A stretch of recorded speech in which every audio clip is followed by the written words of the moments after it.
Non. Dirige la fondation. Nous n'avons jamais été Amazone du roi du Dahomey, ni prince de Ghana, ni docteurs à Tombouctou, ni architectes de Djenné, ni Madis, ni guerriers. Nous ne sentons pas la démangeaison de ceux qui tinrent jadis la lance. Et puisque j'ai juré de ne rien sceller de notre histoire, moi qui n'admire rien tant que le mouton broutant son ombre d'après-midi, je veux avouer que nous fûmes de tout temps d'assez piètres laveurs de vaisselle, des cireurs de chaussures sans envergure, mettons les choses au mieux, d'assez consciencieux sorciers, et le seul indiscutable record que nous ayons battu est celui d'endurance à la chicotte.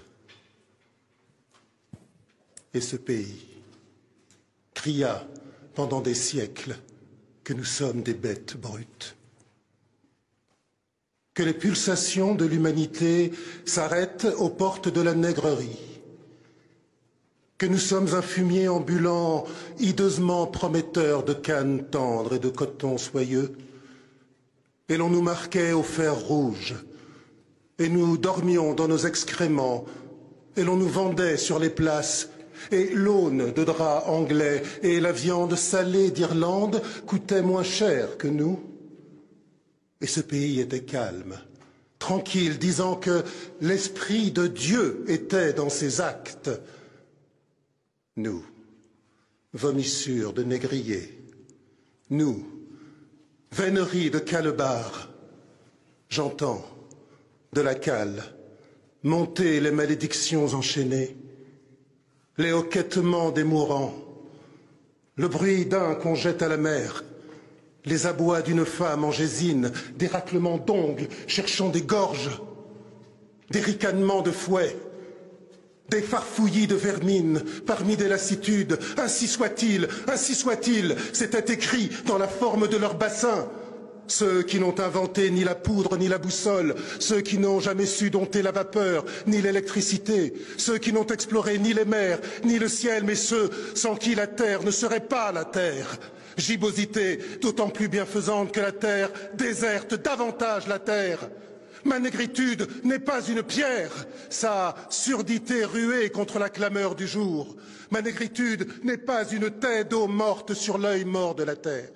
Ma négritude n'est ni une tour, ni une cathédrale. Elle plonge dans la chair rouge du sol. Elle plonge dans la chair ardente du ciel. Elle troue l'accablement opaque de sa droite patience. Et y a pour le calcédrat royal, tiède petit matin de vertu ancestrale. Et y a pour la joie, et y a pour l'amour, et y a pour la douleur, au pis de larmes réincarnées. Et voici, au bout de ce petit matin, ma prière virile, que je n'entende ni les rires, ni les cris, les yeux fixés sur cette ville, que je prophétise belle. Donnez-moi la foi sauvage du sorcier. Donnez à mes mains puissance de modeler. Donnez à mon âme la trempe de l'épée, je ne me dérobe point. Faites de ma tête une tête de proue, et de moi-même mon cœur ne faites ni un père, ni un frère, ni un fils, mais le père, mais le frère, mais le fils, ni un mari, mais l'amant de cet unique peuple. Faites-moi rebelle à toute vanité, mais docile à son génie, comme le poing à l'allongé du bras. Faites-moi commissaire de son ressentiment. Faites-moi dépositaire de son sang. Faites de moi un homme de terminaison. Faites de moi un homme d'initiation.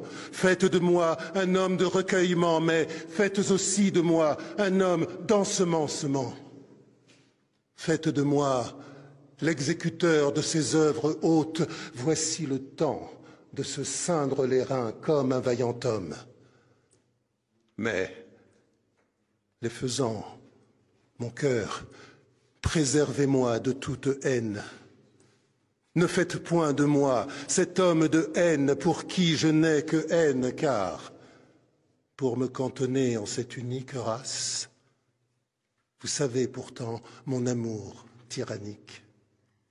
Vous savez que ce n'est point par haine des autres races que je m'exige, bêcheur de cette unique race, que ce que je veux, c'est pour la faim universelle, pour la soif universelle, la sommée, libre enfin de produire en son intimité close la succulence des fruits.